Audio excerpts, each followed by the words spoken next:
Iba kasi yung bansot. Masasabi mong bansot kasi, for example, 5 yung nakuha mong fatteners na magkasabay, tapos the same din yung laki. Okay? The same yung laki, the same yung timbang nakuha mo, for example, 10 kilos bawat isa. And then, after a month, napansin mo may dalawa doon out of...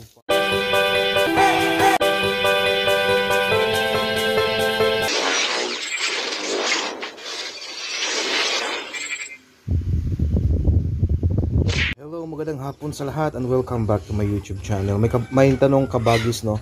Kailan mo daw masasabi na yung inalagaan mong fatteners ay bansot?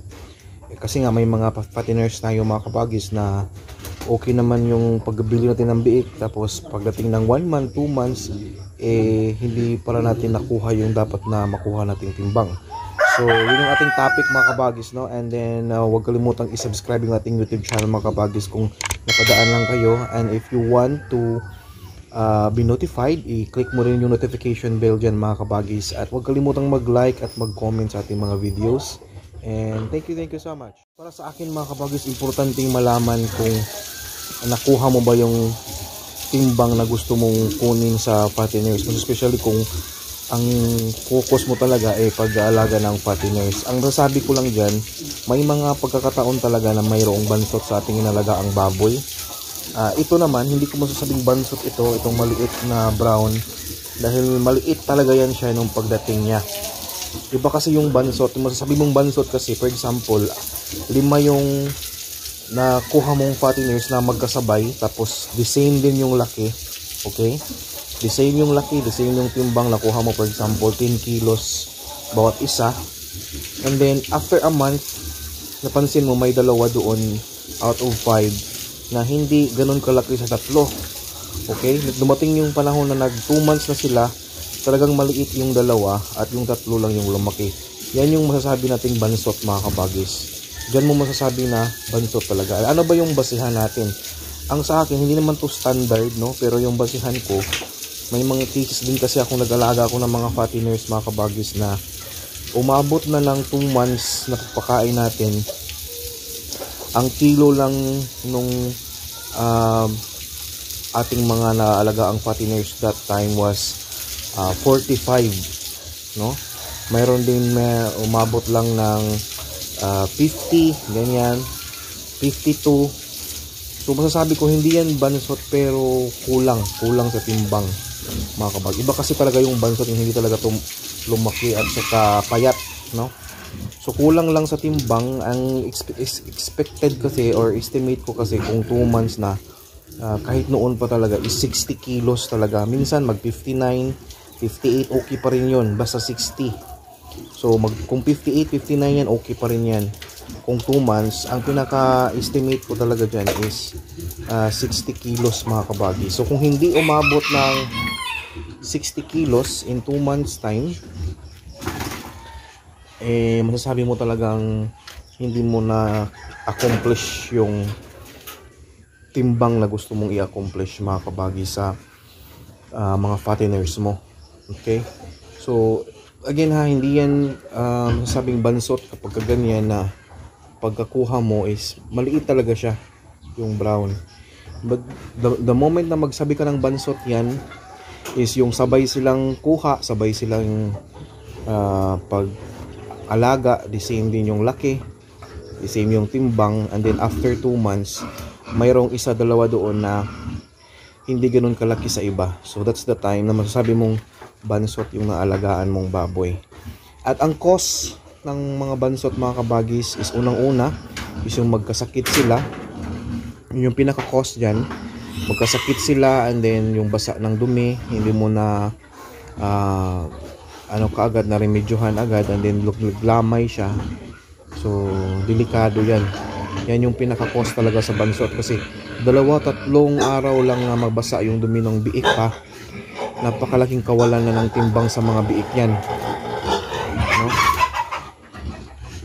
Napakalaking kawalan na 2-3 araw na basa yung dumi at walang ganang kumain yung mga biik. Napakalaking timbang mawala talaga sa kanila, and that's the time na mag-cause yan ng bansot talaga sa ating mga baboy or mga fatteners. God is good kasi itong tatlo wala akong ganun na sitwasyon no na nagka problema tayo sa basang dumi ng ganun katagal. Mayroon ding times na basa itong brown mostly. And then yung itong brown talaga yung kabagis yung pinaka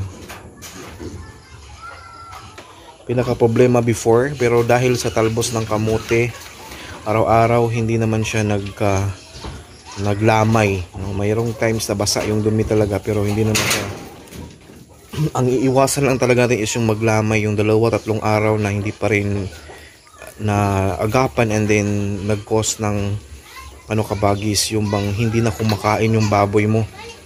So yun talaga yung pinaka problem dyan sa basang dumi, and then yun yung pinaka normal at saka common na dahilan kung bakit may mga bansot tayong inalagaang fatteners. Kaya doble ingat tayo dyan, at sinabi ko nga yung the moment na magkuha ninyo yung biik ninyo, pagkabili ninyo pwede ninyong bigyan ng talbos ng kamote.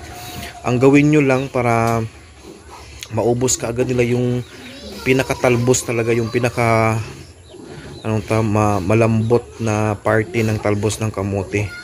Yun lang yung ibigay ninyo, kahit maliit konti lang, basta makakain lang sila araw-araw.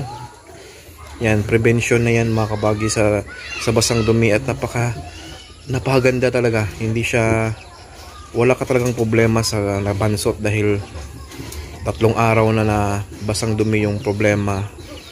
So yun lang yung pinaka solusyon natin or pinaka way natin to prevent basang dumi ng mga baboy. So gusto ko ring i-highlight itong grower stage. Talagang hindi maiwasan yan na may mga pagkakataon na hindi maubos yung feeds. Tingnan mo, hindi na sila kumakain tapos hindi ubos. So this is the reason why dry yung ginagamit ko, kasi ito nabasa konti. I hope kainin nila yan, pero yung dry kapag balikan nila yan mga kabagi, so okay pa rin, hindi siya panis. So ito yung pinaka main reason ko bakit dry feeding ako.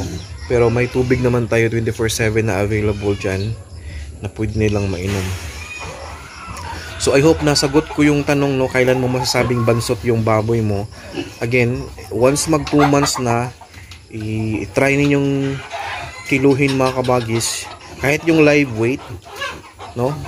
Kung i-live weight kasi ito 60 plus to kasi yung sabi kong 60 kilos in 2 months time, ration yun. Meaning to say mga kabagis, karkas, wala nang laman loob. Yung itimbangin na patay na baboy, wala nang laman loob. Yan yung estimated ko na 60 kilos. Ito kapag mag 2 months na. At ito yung for me, pinaka ideal. Comment down sa ating comment section kung ano yung masasabi yung ideal na kilos sa 2 months ninyo na pag-aalaga ng fatteners. Basta sa akin, matagal-tagal na rin ako nag-alaga. In 2 months time, yun talaga yung goal ko, na magkaroon ng 60 kilos. Ang reason why marami akong mga pagkakataon na masabi kong 60 kilos is that may mga cases kasi mga kabagis na 2 months pa lang bibilhin na yung aking mga alagang baboy. Hindi sa bibilhin doon sa suki ko sa palengke, yung bang mga may okasyon, may mga birthday, ganyan, may mga basta may mga celebration, maglitsyon sila. So talagang kiluhin natin talaga yan na buhay. And most of the time, in 2 months time, mga 65, 68, ganyan yung kilo sa live weight natin. Pero kung tanggalin na yung laman loob na yan, normally nasa 60, 59, yan yung naglalaro ng ganun klaseng kilo lang yung 2 months ko na mga fatteners. Kaya masasabi ko at ma-estimate ko talaga na yun yung timbang. Itong puti na to, nakuha na nila yung pinaka-estimate ko sa tingin ko pa lang.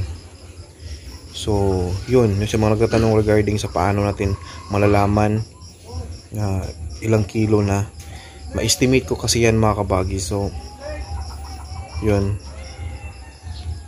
so tulog na tapos hindi pa nila naubos. Babalikan nila yan maya. Right? So yung magtatanong pala regarding sa update ng ating manukan, yan, ito sila tapos nang kumain. buhay pa naman sila, marami pa namang itlog binibigay. 1 year na to this April, next month. 1 year na sa atin yan mula nabili. And then ito yung ating aso mga kabagis na bully. Yan, buhay pa siya. At parang naglalandi na rin ito. Pangalawang beses na magpakasta to. Yan, pakastahan natin. Na ano na natin, na-achieve na natin yung kanyang timbang at laki. Kasi noon nung nagbuntis yan, ano kabagis, talagang pumayat siya. Yan, bumalik na yung kanyang tikas. Yan, oh. Malaki na. Si Maceda.